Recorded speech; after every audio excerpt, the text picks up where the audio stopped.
Okay, hello everybody. Today we're going to be doing section 3.2 from our textbook, and we're going to be talking about what a rational number is. So first, you're going to write down section 3.2. You're going to write down what is a rational number. A rational number is any number that can be written as a fraction. Okay, so as long as you can write it as a fraction, it will be called a rational number.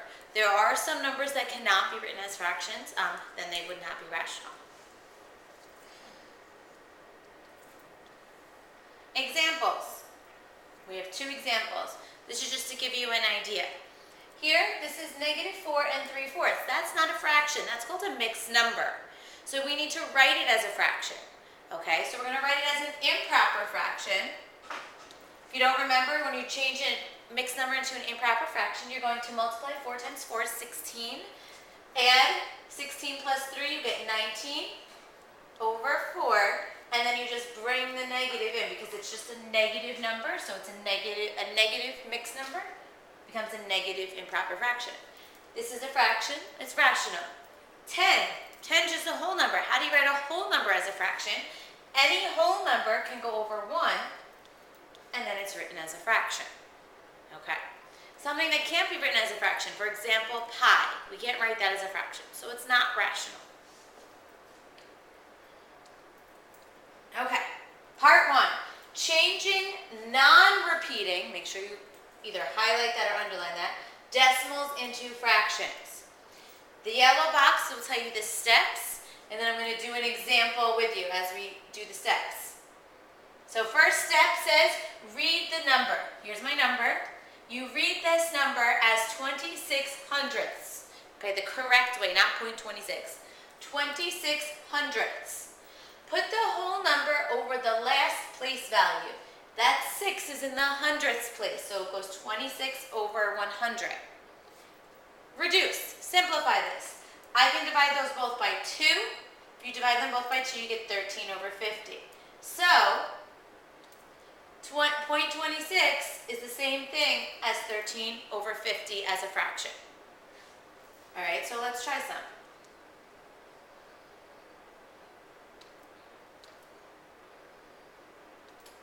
Write each decimal as a fraction or mixed number in simplest form. Okay, so we have a big 2. We're going to work with the 0.85 for right now. This would be 2 and 85 over 100.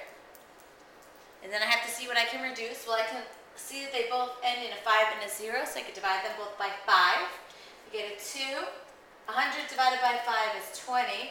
85 divided by 5, that goes in 1, so 3 left, 17. So 2 and 17/20 would be your answer. 1.8. 8 is sitting in your tenths place, 8 tenths. So 1 and 8 tenths. You might remember I had asked you to memorize that 0.8 is equivalent to 4 fifths. 1 and 4 fifths. So you could go straight from this and give me the answer if you remembered that 0.8 was 4 fifths. If not, write it, then reduce it. Okay, this is my very hard part, and I want you to follow along. Pause me if I'm going too fast. I'm going to do 2 of these with you. Then we're going to do a bunch more in class. Part 2 is changing repeating. This is going to be all new to you. Repeating decimals into fractions. I have 2 stars because it's very hard. There's going to be a bunch of steps going down on the left side, and then I'm going to be doing the example as I give you the step. Step 1. So here's our example. We have 0.8 repeating. The bar is repeating. First, you're going to say that n equals the number. So I write, step 1, n equals 0.8. Repeating. My repeating bar moved over, so I'll put it right there. Okay, step 2. It's got a lot of words to it. Step 2 says to multiply both sides of the equal sign, the n and the 0.8, repeating, by a power of 10 according to the number of digits in the period. How many numbers are repeating? If one number is repeating, you multiply both sides by 10. If 2 numbers are repeating, you multiply both sides by 100. If 3 numbers are repeating, 1,000, and so on. We have 1 number repeating. 0.8 is repeating. So I multiply this side by 10. 10 times n is 10n.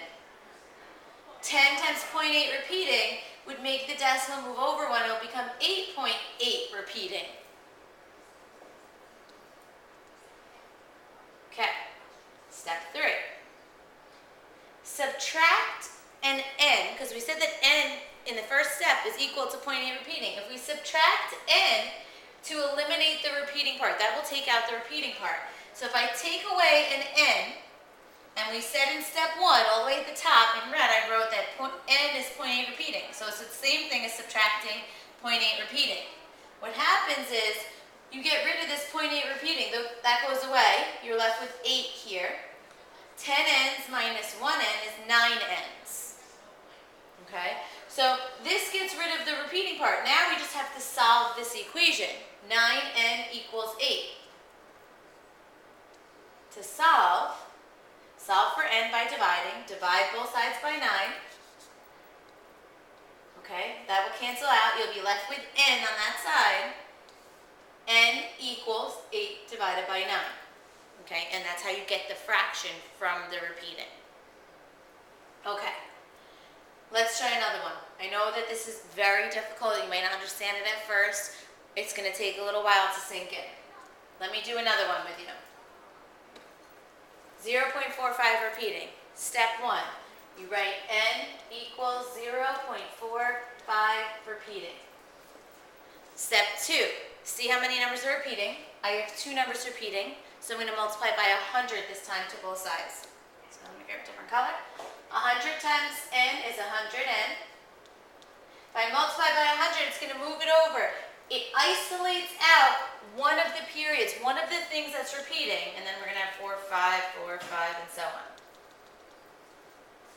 Step 3, subtract out an n, which means I'm subtracting out 0.45 repeating here.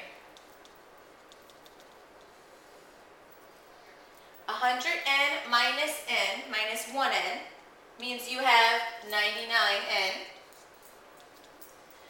45.45 repeating minus 0.45 repeating, those cancel out, you're left with 45.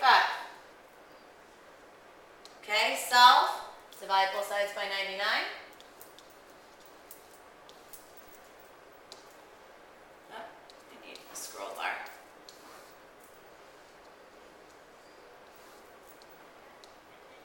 N equals 45 over 99, which I'm going to simplify that. I could divide them both by 9.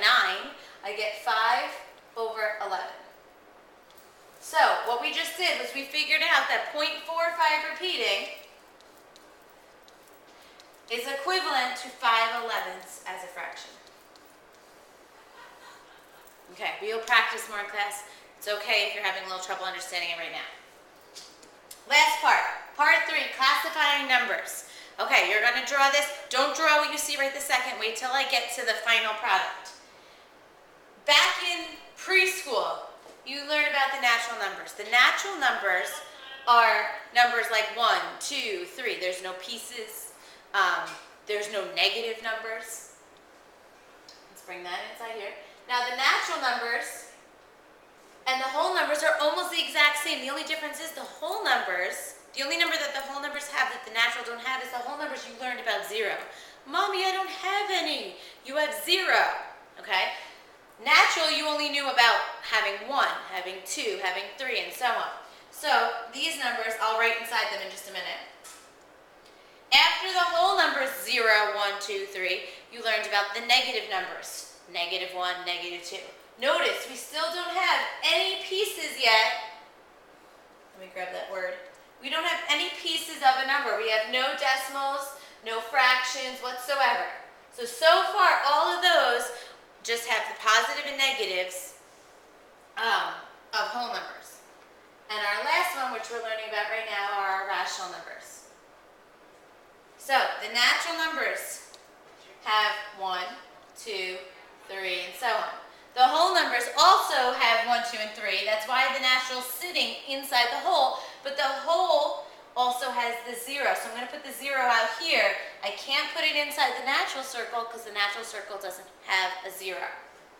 The integers include all of these numbers, 0, 1, 2, and 3, but they have the negative numbers as well. Those negative numbers, though, cannot go inside the whole and the natural. Negative numbers only sit in the integers plus the whole and the natural. And rational are fractions. 3/4 or decimals, 0.7, 0.3 repeating. Okay? And the reason why I'm telling you about this is you need to be able to tell me what number set a number falls in. If you can tell me it's natural, it will be everything going outwards. If you can tell me it's whole, it's everything going out as whole. So we'll do like 2 examples. We'll do those 2. 15. The number 15, the first question you want to ask yourself, is that a natural number?